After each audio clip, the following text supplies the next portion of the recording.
दोस्तों, जिस पल का करोड़ों भारतीय पिछली कई सदियों से बेसब्री से इंतजार कर रहे थे, वह ऐतिहासिक पल अब निकट आ चुका है। जी हां, 24 जनवरी 2024 के दिन भगवान श्री राम की नगरी अयोध्या में राम जन्मभूमि मंदिर का उद्घाटन होने वाला है।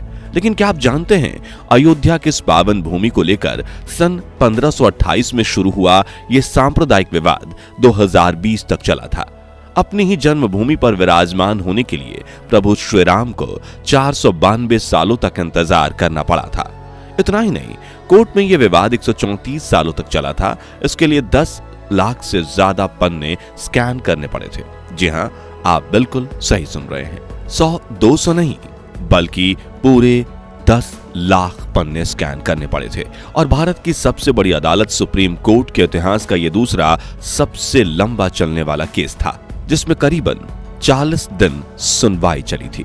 तो आज हम राम मंदिर के इसी चुनौती से भरे इतिहास पर एक नजर डालेंगे और भगवान श्री राम के जन्म, उनके सुपुत्र कुश द्वारा बनाए गए पहले राम जन्मभूमि मंदिर, सूर्यवंश की 44 पीढ़ियों तक चले इस मंदिर की भव्यता और मुगलों द्वारा मंदिर को नष्ट करने की पहली कोशिश से लेकर बाबरी मस्जिद के विवाद की शुरुआत तक हर पहलू से जुड़े फैक्ट्स आपके सामने रखेंगे।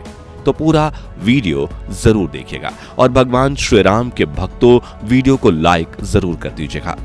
अयोध्या को भगवान श्री राम के पूर्वज वैवस्वत मनु ने बसाया था। तभी से इस शहर पर सूर्यवंशी राजाओं का राज था।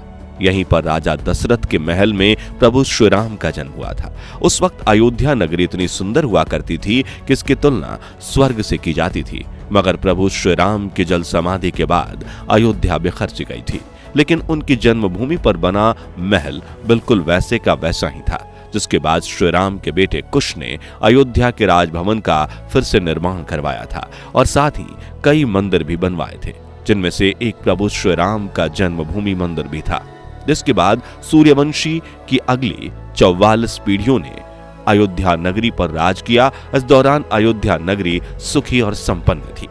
मगर फिर आया महाभारत का दौर और विश्व के इस सबसे विशाल युद्ध में सूर्यवंश के आखिरी राजा महाराजा बृहदबल की मृत्यु जंग के दौरान अभिमन्यु के हाथ हुई थी। जिसके बाद अयोध्या का बुरा दौर शुरू हुआ और राजभवन के साथ प्रभु श्री राम की जन्मभूमि मंदिर भी जर्जर होने लगी।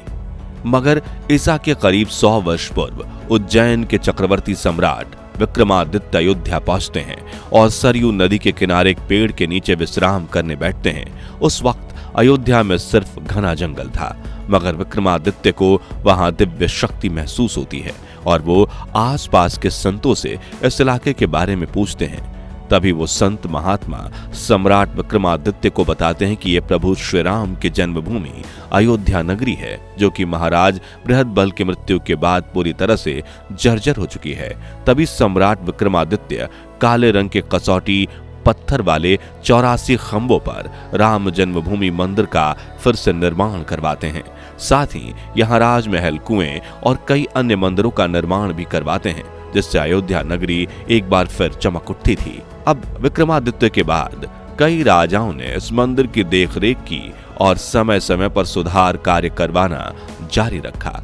मगर 1120 में कन्नौज के राजा जयचंद ने मंदिर के स्तंभों पर सम्राट विक्रमादित्य के इंस्क्रिप्शंस को उखड़वाकर अपना नाम लिखवा दिया।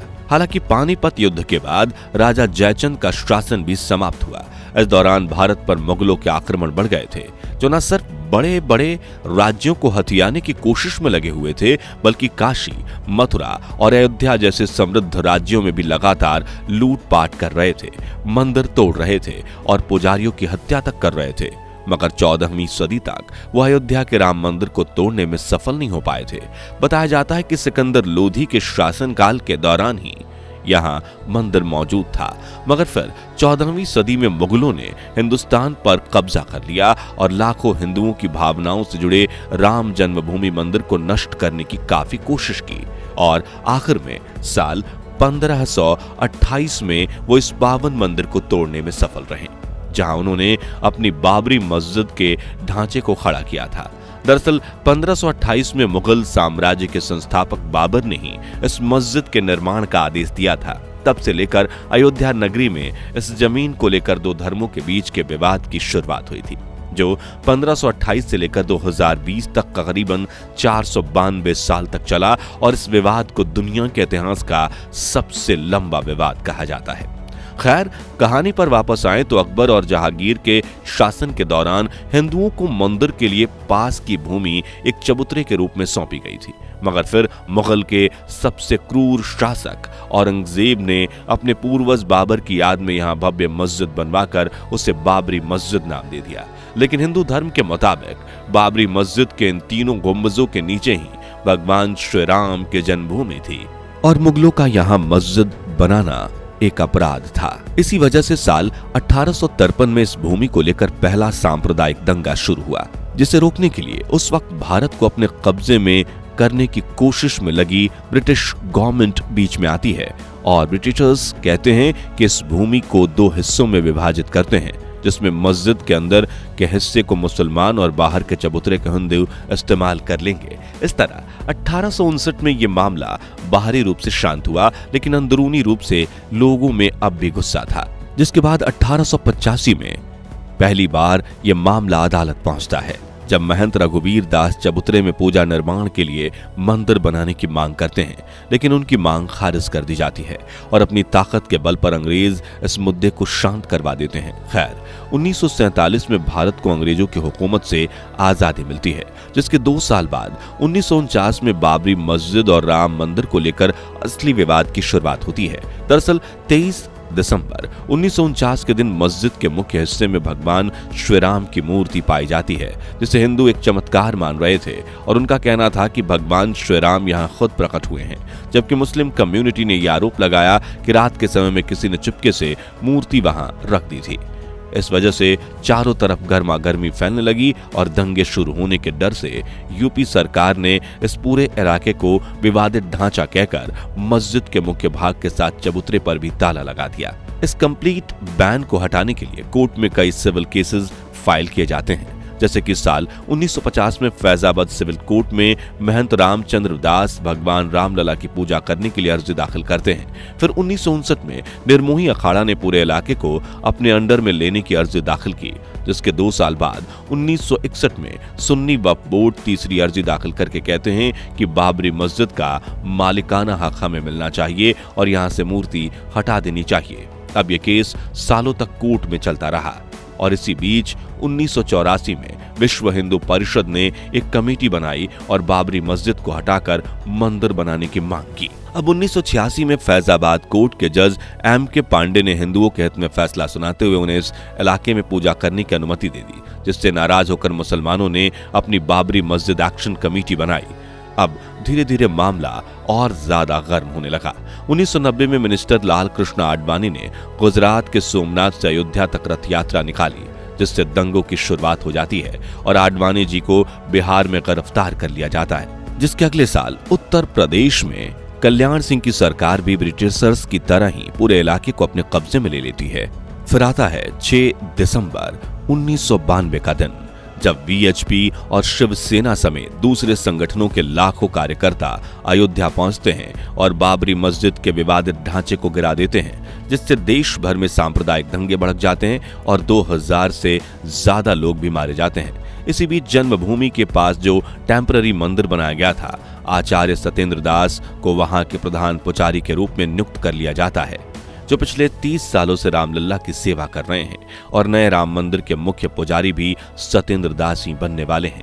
साल 2002 में केंद्र में आती है बीजेपी सरकार और प्राइम मिनिस्टर अटल बिहारी वाजपेयी इस मुद्दे को सुलझाने पर जोर देते हैं, जिसके लिए अप्रैल 2002 में इलाहाबाद हाई कोर्ट में 3 जजेस की एक बेंच बनाई जाती है, जो आर्कियोलॉजिकल सर्वे ऑफ इंडिया को इलाके की खोदाई करके एक रिपोर्ट देने को कहती है, जिस रिपोर्ट में ये बात साफ साफ जाहिर होती है कि 12वीं सदी में यहाँ एक मंदिर जरूर मौजूद था और 1528 में यहाँ मस्जिद बनाई गई थी, मगर इसके बीच के 300 साल का डेटा क्लियर नहीं था।